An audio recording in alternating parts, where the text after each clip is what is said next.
Hola a todos y todas. Bienvenidos a la segunda clase de este curso. Como bien sabemos, la fase final del ciclo de producción de conocimiento es la publicación, la que le otorgará validez y visibilidad a los resultados de nuestra investigación, haciendo honor así al viejo axioma conocido como publish or perish, publicar o perecer. Vimos en la clase anterior que el canal adecuado para este fin es una revista científica en la que se publiquen artículos originales con evaluación de pares o peer review. Esta será la instancia en la que deberemos elegir cuál o cuáles serán las revistas más adecuadas para la presentación de nuestro artículo. En esta clase veremos los criterios a tener en cuenta para tal elección y además les ofreceremos algunas herramientas que les ayudarán a realizar la búsqueda de posibles revistas científicas para publicar. Las acciones a las que se refiere la definición presentada se orientan a propiciar la circulación y el acceso de los trabajos publicados en las revistas mediante el despliegue de estrategias editoriales para aumentar las posibilidades de que sus artículos sean conocidos, leídos y oportunamente citados.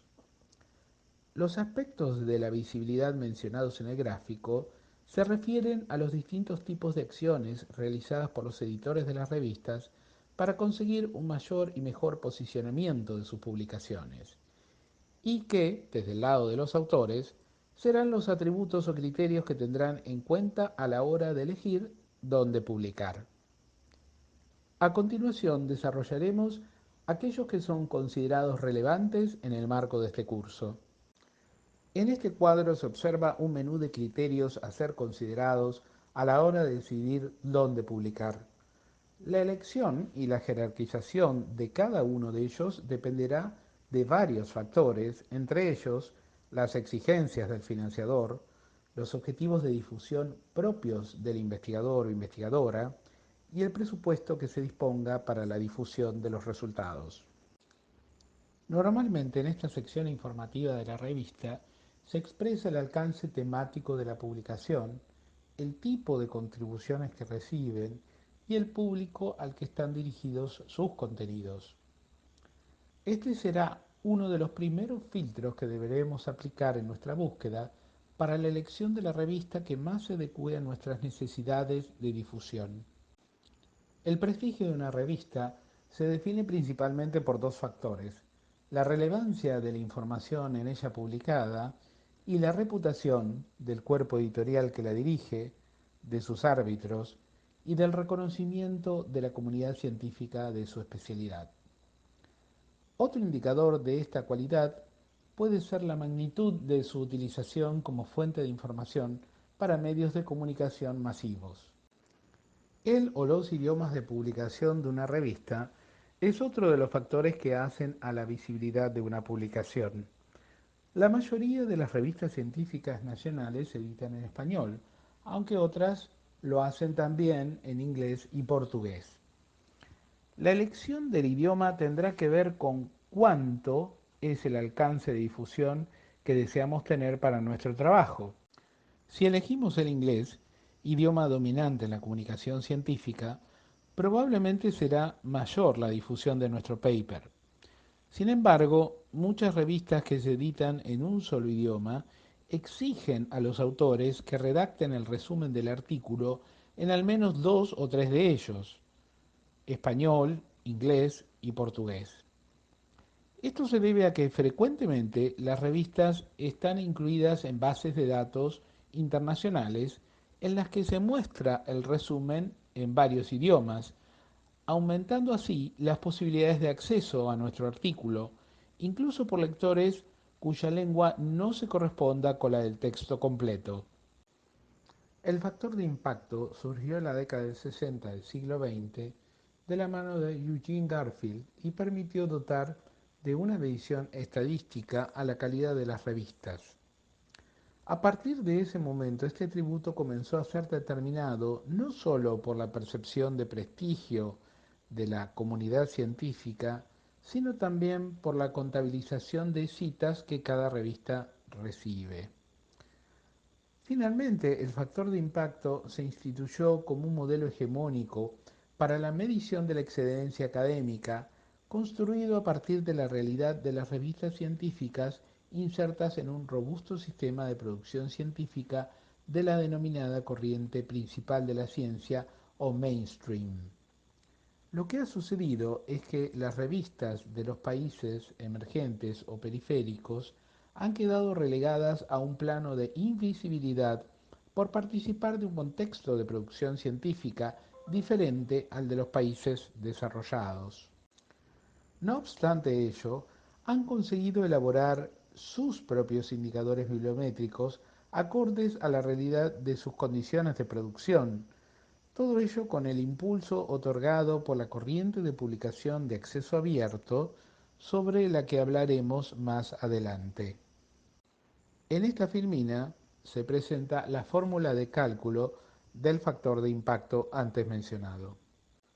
Uno de los objetivos principales de la indización de una revista en una fuente secundaria, como una base de datos, catálogo, directorio, índice, repositorio, etc., es aumentar la circulación y difusión de la información. Significa entonces que a mayor cantidad de fuentes secundarias en la que esté incluida la revista que hayamos seleccionado, mayores serán las oportunidades de citación de nuestro trabajo.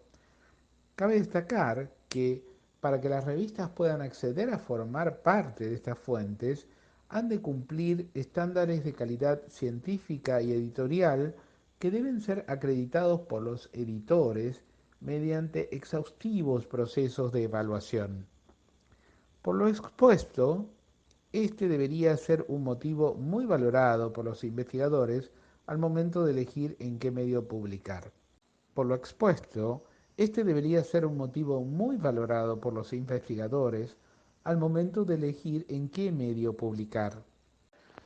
Como dijimos hace unos instantes, para que las revistas puedan ser incluidas en estas fuentes secundarias, han de aprobar un riguroso proceso de acreditación de calidad referido a diversos aspectos de sus características formales y de su política editorial.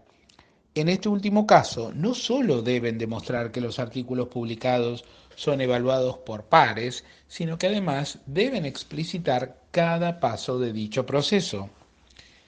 Los sistemas de indización nacionales en los que puede estar alojada o referenciada una revista argentina son en primer lugar la Tindex, que dispone de un directorio y un catálogo de publicaciones, así como de un portal de revistas. En segundo lugar, el núcleo básico de revistas científicas argentinas, dependiente del Consejo Nacional de Investigaciones Científicas y Técnicas, CONICET. Y, finalmente, la Scientific Electronic Library Online, Cielo Argentina. Vale decir que Cielo solo aloja aquellas revistas que ya están en catálogo de la Tindex y que forman parte del núcleo básico. De particular interés resulta destacar en este curso estas dos bases de datos de indización de información científica en ciencias de la salud, a las que se considera de referencia a la hora de realizar búsquedas bibliográficas. LILAX, de alcance en los países de Latinoamérica y el Caribe, es una de las bases de datos bibliográficas disponible en la Biblioteca Virtual en Salud de la Organización Panamericana de la Salud, en tanto que Medline es la base de datos científica más importante del mundo en ciencias de la salud. De manera que si nuestro artículo se corresponde con el área de salud y elegimos publicar en revistas que estén indizadas en algunas de estas bases de datos, aumentaremos las probabilidades de que nuestro artículo sea leído y citado. Presentamos aquí una definición general de lo que es acceso abierto, también conocido como Open Access, dado que en las subsiguientes clases se abordará este tema en particular. Su surgimiento ocurre a principios de este siglo en el contexto del avance de las tecnologías de la información y la comunicación. Uno de los prejuicios que operan en parte de la comunidad científica, tal vez menos en la de los cientistas sociales, es que este tipo de publicación es sinónimo de dudosa o baja calidad. Esto no necesariamente es así, dado que, por ejemplo, para que una revista Open Access sea incluida en algunas de las bases de datos antes mencionadas, debe certificar distintos aspectos de calidad como su política editorial, el proceso de evaluación por pares, controles de plagio, políticas de conflicto de intereses, etc. Por otra parte, la adopción de una política editorial basada en el acceso abierto tendrá repercusiones en otros dos aspectos como la gratuidad para publicar y acceder a la información y la política de derechos de autor. Por último, una de las ventajas de este sistema de publicación es que su carácter abierto y el aumento exponencial de su disponibilidad en Internet incrementan sensiblemente el potencial de difusión y citación de un artículo. Este criterio de selección adquiere particular relevancia fundamentalmente cuando nuestro financiador impone condiciones en cuanto a los derechos de difusión de los resultados. Pudiera ser que nos exija que estos sean publicados en acceso abierto, por lo cual deberemos procurar elegir una revista que adhiera a este modelo de publicación o, en todo caso, que nos permita disponer de una copia de nuestro artículo aceptado para publicación para su depósito en un repositorio de información científica al que se pueda acceder sin restricciones legales y o económicas. Por último, destacar que ninguna de estas opciones de políticas de derechos de autor afecta a la propiedad intelectual sobre la obra, que será siempre del autor, al menos para la legislación argentina. Este tema se abordará en forma particular en las próximas clases de este curso. Otro de los aspectos a considerar es el presupuesto con el que contamos para la difusión de nuestros resultados. Publicar en revistas internacionales es muy costoso y no siempre está al alcance de las posibilidades de los equipos de investigación.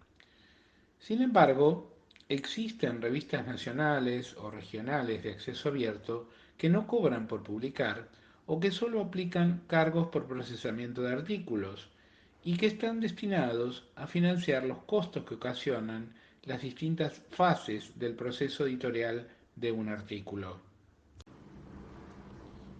Los tiempos de aceptación y publicación del artículo es un factor a considerar por el autor, especialmente si el financiador le exige al investigador que cumpla con un determinado plazo para la publicación de los resultados. La mayoría de las revistas informan estos plazos en sus páginas web y si no lo hicieran, esto puede ser consultado por el autor previamente al envío de su trabajo. Es aconsejable también revisar la composición de los cuerpos editoriales de las revistas, no solo para poder valorar el prestigio o reconocimiento de sus miembros, sino también para detectar eventuales conflictos de intereses que puedan tener respecto a los contenidos del artículo. En este sentido, se ha de tener en cuenta que tanto editores como evaluadores participan del proceso de toma de decisión respecto al rechazo o aceptación para la publicación de artículos presentados a una revista. Una vez expuestos los criterios que debemos tener en cuenta para la selección de una revista científica, nos centraremos ahora en ofrecerles algunas herramientas que ayudarán en el proceso de búsqueda de revistas y que les ofrecerán la información que deben considerar para tomar una decisión al respecto. A continuación se desarrolla un breve tutorial acerca de cómo utilizar el programa Jane. Una vez que ingresamos a la dirección correspondiente, iniciamos el proceso de búsqueda. Se debe hacer clic en el botón Find Journals. La columna Journal nos mostrará información valiosa, como los indicadores en los que se encuentran incluidas las revistas. La frecuencia de citación es otra de las informaciones que nos brinda esta herramienta de búsqueda. En Jane, como puede verse, es posible también buscar aquellos artículos que son relevantes para citar en nuestro manuscrito. Incluso se accede a los nombres de los autores y sus direcciones de correo electrónico. Los invitamos a realizar sus búsquedas en Jane. También existen otros portales que permiten explorar posibles revistas para la publicación de un artículo, ya sea a través de la búsqueda por palabras clave, por área disciplinar, etc. Los invitamos a explorar este breve tutorial.